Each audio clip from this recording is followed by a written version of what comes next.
آج ہم بات کریں گے آئی بی ایس پر۔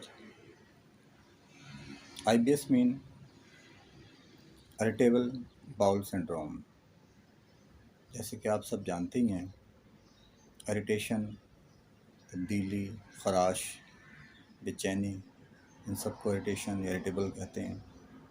جیسے کہ بچہ کبھی ہنس رہا ہے، کبھی چلا مار رہا ہے، کبھی رو رہا ہے، بس ایسے ہی کچھ ہمارے پیٹ کا نظام ہو جاتا ہے، جسے ہم اریٹیبل باؤل سنڈروم کہتے ہیں۔ باؤل آپ کو پتہ ہے کہ ہماری چھوٹی آنت اور بڑی آنت کو باہم ملا کر باؤل کہتے ہیں، اور سنڈروم علامات کو۔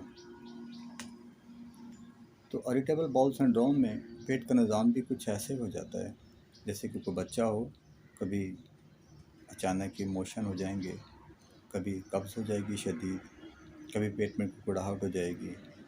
یعنی کہ پیٹ کا مریض بتاتا ہے کہ میرا پیٹ میں سکون نہیں ہے، میرا پیٹ صحیح نہیں ہے۔ اسے ہم اریٹیبل باؤل سنڈروم کہتے ہیں۔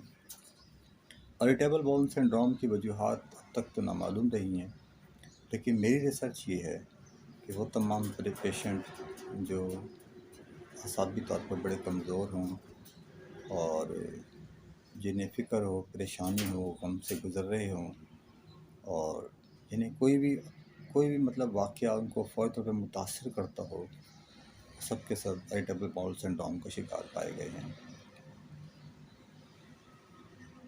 اب چلتے ہیں اس کے علاج کی طرف۔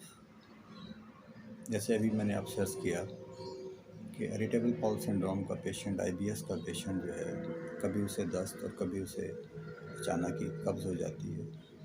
ایسی کیفیت ہمیں بدلتا مزاج کیپریشس مائنڈ ہمیں پلسڈیلا میں ملا کرتے ہیں۔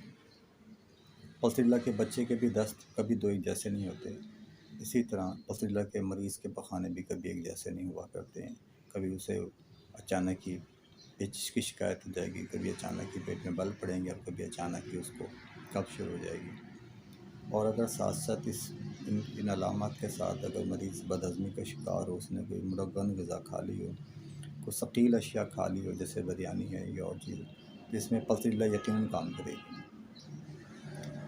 ہمارے پاس اس کے لیے دوسری جو میڈیسن ہے، جس سے بڑا معتبر میڈیسن سمجھا جاتا ہے اس کے لیے، وہ ہے نقص فہمی۔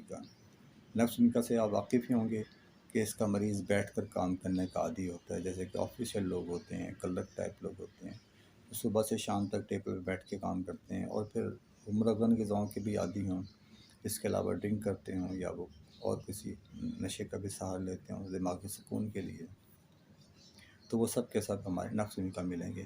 ایسے مریض کو بھی کبھی شدید ہو جاتی ہے، کبھی موشن جاتے ہیں، کبھی تھوڑا تھوڑا پخانہ جلن سے خارج ہونے لگتا ہے، تو مریض کہتا ہے کہ جی میرا ڈاکٹر صاحب میرا کھل کر پیٹ صاف نہیں ہوتا، آپ اس میں پلسڈیلا دیجیے، یقیناً بہت اچھا فائدہ کرے گی۔ ہمارا تیسرا واسطہ پڑتا ہے اس سلسلے میں ایک ہائیڈروسس نامی دوا سے۔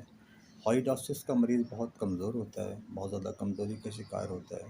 اس کی اتڑیوں کی جو موومنٹ ہے، چھوٹی بڑی آنت کی جو موومنٹ ہے، چھوٹی آنت کی موومنٹ جیسے کہ کیچوی کی طرح ہوتی ہے، وہ صحیح نہیں ہو پاتی، اور مریض کو اکثر قبض رہتی ہے بڑی شدید قسم کی۔ آپ اس میں ہائیڈروسس دیجیے، انشاءاللہ اس کی قبض بھی ٹھیک ہو جائے گی، اور اس کا آئی بی ایس کا مسئلہ بھی ٹھیک ہو جائے گا۔ ہمارے پاس اس کے بعد جو دوا آتی ہے اس کا نام ہے پوڈوفائلم۔ پوڈوفائلم کا اسٹول بہت ہی بدبودار ہوتا ہے، اگر مریض باتھ روم سے آ جائے تو کوئی دوسرا باتھ روم میں جا نہیں پاتا، اتنی شدید بدبو ہوتی ہے وہاں پر، اور اس کو بڑے بڑے دست آتے ہیں۔ ایسی کیفیت کے لیے آپ پوڈوفائلم پہ بھروسہ کر سکتے ہیں۔ اس کے بعد ہمارا واسطہ پڑتا ہے دو مزاجی ادویات سے، ایک جلسیمین اور دوسرا اجنٹا نائٹ۔ دونوں ہی تقریباً اس لحاظ سے کافی مؤثر دوائی ہیں کہ دونوں ہی اعصابی کمزوری کی دوائی ہیں۔ اجنٹا نائٹ کا مریض بہت جلد باز ہوتا ہے، ہر کام بہت جلدی سے کرنا چاہ رہا ہوتا ہے، کہیں جانے کی جلدی ہوتی ہے اس کو، کوئی آ رہا ہو تو اس کو فکر سے موشن شروع ہو جاتے ہیں یا قبض ہو جاتی ہے اچانک ہی، کوئی حادثہ ہو، کوئی خوف ہو، کوئی پولیس کا خوف ہو، کوئی ایسی صورتحال خاندان میں بن جائے، شادی بیاہ کے موقع بن جائے، تب بھی اسے آئی بی ایس شروع ہو جاتا ہے، کبھی موشن، کبھی الٹی آئے گی، قبض ہو جائے گی اس میں۔ ایسے پیشنٹ کو آپ آئی بی ایس پیشنٹ کو آپ اجنٹا نائٹ دے سکتے ہیں۔ یہاں آپ سے میں اجنٹا نائٹ کے پیشنٹ کی ایک اور پہچان بھی عرض کرتا چلوں۔ اگر پیشنٹ کسی ٹرین میں سفر کر رہا ہے اور اس کی منزل ابھی کافی دور ہے، لیکن وہ پہلے اپنا سامان لے کر گیٹ پر کھڑا ہو جاتا ہے آ کے تاکہ جلدی اتر سکیں۔ تو پیشنٹ ہر کام بہت جلد بازی سے کرنا چاہتا ہے، اگر اسے کہیں جانے کی جلدی ہے تو آدھا گھنٹہ 1 گھنٹہ پہلے ہی پہنچ جائے گا اور پہلے ہی سے تیار ہو جائے گا۔ ایسے پیشنٹ کو آپ بڑی آسانی سے پہچان سکتے ہیں۔ ایسے پیشنٹ میٹھے کھانے کے بڑے شوقین ہوتے ہیں، پیٹ میں کڑاہٹ بھی آتی ہے، آپ ان کو ارجنٹم میٹ دیجیے۔ اس کے بعد ہمارا واسطہ پڑتا ہے جلسی میم کے پیشنٹ سے۔ جلسی میم کا پیشنٹ بھی بہت اعصابی پیشنٹ ہوتا ہے، بہت اعصابی طور پہ پریشان ہوتا ہے، اریٹیبل ہوتا ہے پیشنٹ، اور اسے بھی بہت سے معاملات کے لیے بڑی فکر پریشانی اور ٹینشن رہا کرتی ہے، مجمع کا سامنا نہیں کر پاتا۔ میں نے ایسے بھی لوگ دیکھے ہیں، ایسے بچے بھی دیکھے ہیں جنہیں اسکول جانے سے پہلے موشن شروع ہو جاتے ہیں یا اچانک ان کو الٹی شروع ہو جاتی ہے یا قبض شروع ہو جاتی ہے، پیٹ میں درد کی بھی شکایت ایسے بچے بیان کرتے ہیں۔ ایسے لوگ بھی دیکھے ہیں میں نے جو کسی پروگرام میں، کسی شادی میں جاتے وقت اچانک ہی پیٹ کے مسائل کا شکار ہو جاتے ہیں۔ آپ اس میں جلسی میں بھیجیے، بڑے بھروسے کی دوائی ہے اور انشاءاللہ آپ کا پیشنٹ ٹھیک ہو جائے گا۔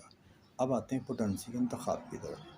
اگر علامات دماغی ہیں تو آپ 200 طاقت میں دے دیجیے خوراک، اور اگر علامات دماغی طور پر زیادہ نمایاں نہیں ہیں تو آپ انہیں ادویات میں سے کسی کا انتخاب کر کے 30 طاقت میں دوائی دے دیجیے۔ میری اب تک ریسرچ یہی ہے کہ اعصابی طور پہ پریشانی، اعصابی طور پہ بے چینی کو صدمہ فکر سے IBS ہوتا ہے۔